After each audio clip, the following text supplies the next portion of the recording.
All right, here we are moving into late October. Amazing. I love this time of the year. Outside of mid-April to mid-May, this might be my favorite 3-4 week period of the year. Early October, going right up into the beginning of November. The colors change, obviously the leaves, but I mean even out on the fields, those were my favorite colors when I was studying painting in art school. The umbers, burnt sienna, Naples yellow. It's so serene to me. And I also love this time of the year because it's time to start putting things to bed. There's a little tinge of melancholy about it because winter's coming. But I just love it. The asparagus beds are clipped, composted. I've got garlic and shallots in. Oh, and by the way, I should thank my friend and my neighbor. He took down an enclosure on his property. He's been doing a lot of work up there. So he gave me all the old seasoned wood from his garden enclosure. And I built these shallot and garlic beds. Have a look.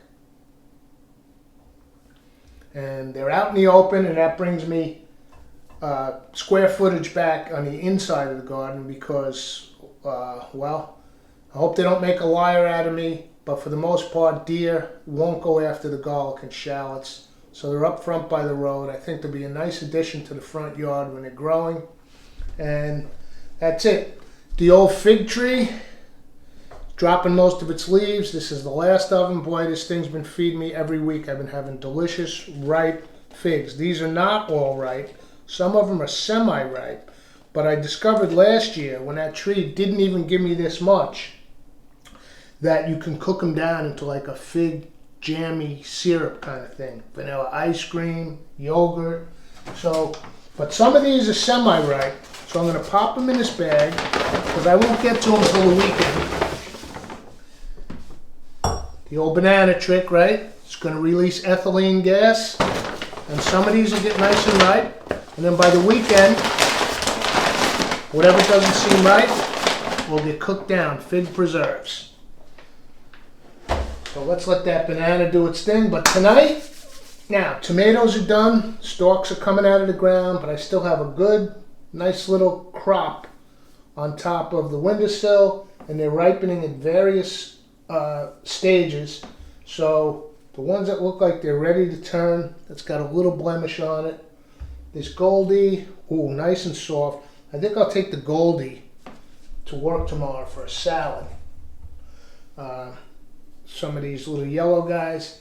So what we're going to do, now, you guys know Man Myth was here with Kid Doc. We had some beautiful meals, and one which was requested was gnocchi with pesto from the garden potatoes and all the harvested basil. Basil's long gone. We've had 2 frosty nights already. But I do have pesto. Now, don't let that discoloration discourage you. That's just what happens on the top from the oxidation. You mix it around, it's like a magic trick, back to green. Okay, so we have this delicious pesto. So what do we do with this? Pesto with tomatoes is a natural thing. Stopped at the store today. Got myself some mussels, as Popeye would say. And these are nice wild mussels. You don't see that all the time. They've got the beards on them. Now, we've done this in various other shows, clams, mussels. When I got home, I wanted to get out there and water in the gardens. So I popped them in this ice cold water, a little cornmeal, a little salt, and they've been just feeding and cleaning themselves out for the past hour or 2. So we're going to steam some mussels with pesto and tomatoes. You could put that over a pasta. I'm going to catch some grief, probably from the Miami region, but I did purchase this sourdough loaf in a pinch, but that's okay. It's a beautiful looking loaf of bread. A little sourdough baguette. And I fed my feeder this morning, and it's looking really bubbly and active. So I'll get some sourdough on for the weekend. But in the meantime, this loaf will be just fine, and I can take... Oh, I'm not taking a salad tomorrow. I know what I decided. I'm taking a little tuna salad for lunch with a sandwich. So let's take just a little piece. I don't want to gorge on bread. It's Tuesday night. but I do want to get it a little warm and toasty. Not crunchy, just warmed up. We'll pop it in the Breville. I have there's a nice shallot up here, which would be beautiful with this, but this was already cut, so I'm going to use a little red onion, garlic.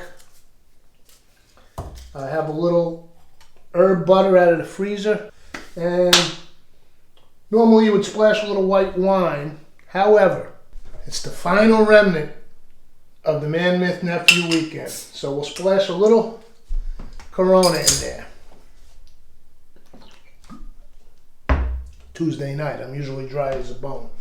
So let's get started. I'm going to chop a little onion, smash up a garlic clove, chop up my tomatoes, and then we'll take a look in this pot here and get started. Let's do it. Come on, let's do it. All right, let's fire up this pot. I'm going to start with a little extra virgin olive oil. Just let the pot warm up for a second. Warm pan, then oil, then onion. We'll go about medium-high here. Just a little bit of oil in there. Now let's start with our red onion. And oh, by the way, I don't know if this warrants an entire episode, but I want to thank M&E Manufacturing, who brought this to work, and then T gave it to me. Could be a gadgets and gear, but this new heavy-duty cutting board.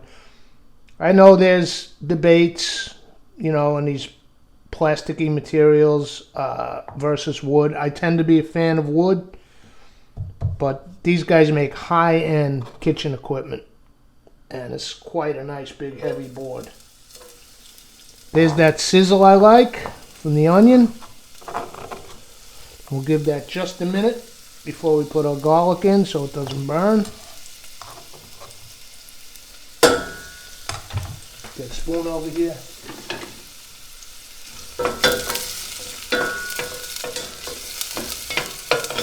Let the onion get started. Always one of my favorite aromas. And then we'll get the garlic ready.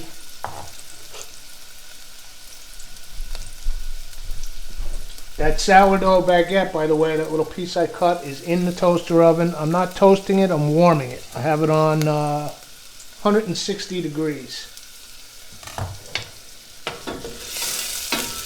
I want bread with this, not toast, so it can soak up the juices. Alright, garlic just needs 30 seconds or so. We don't want to burn it. And again, technically this would be white wine, but I don't think this Corona is going to ruin anything, except maybe my sober week.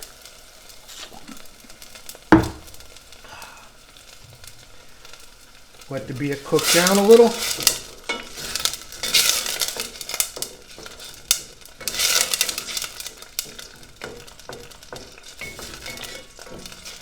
Very simple dish.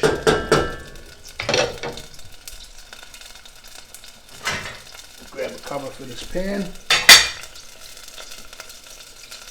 Now I can crank this up a little because it has the liquid in it. You want to reduce that just a hair.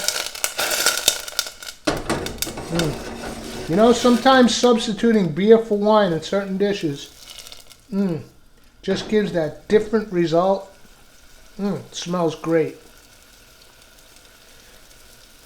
Now I already rinsed the mussels, pulled the beards, scrubbed them down.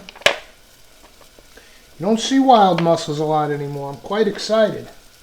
These are good sized ones. Okay, there's a couple little dinky guys, but usually the farm mussels are these little tiny things. I mean, some of them are small. We got some nice guys in here. All right.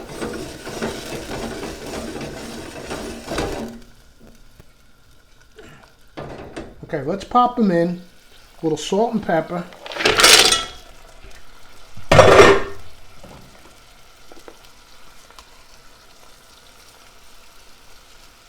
The pesto is seasoned, so we don't really need a lot. And let's cover this, and we just want it to just peek open before we throw our pesto, tomatoes, and our butter in. Okay, it doesn't take long. I can see a couple of them peeking open already. Oh yeah. So let's go in with our tomatoes.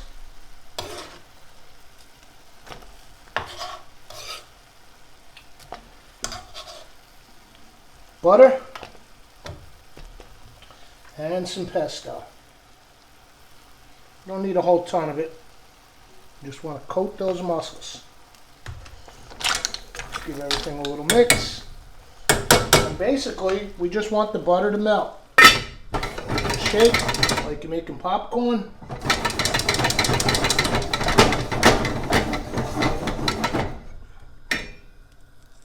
They're all starting to open.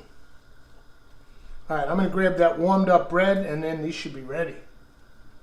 Okay, let's have a gander in this pot. Oh yeah, they are open. Just going to grab the bread. Beautifully warm, still soft in the middle. Flame off. And I'm just dumping this beauty right in here. Oh yeah. Gorgeous. Absolutely gorgeous.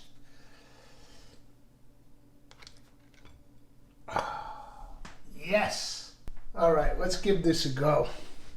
I realize it's not the brightest in color, but you should smell this thing.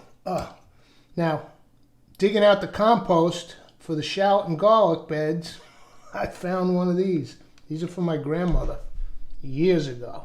I have a whole set of them buried in the compost. Oh, wow. I mean, if you watch this show, you know how much I love mussels to begin with.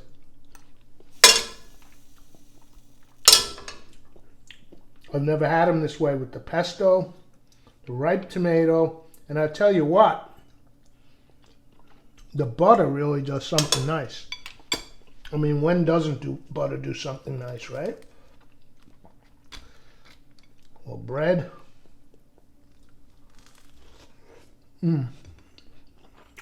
Oh, this is a winner on a weeknight. Man, there was a time when I couldn't go 2 weeks without eating some mussels. And it's been a while now since I've had any.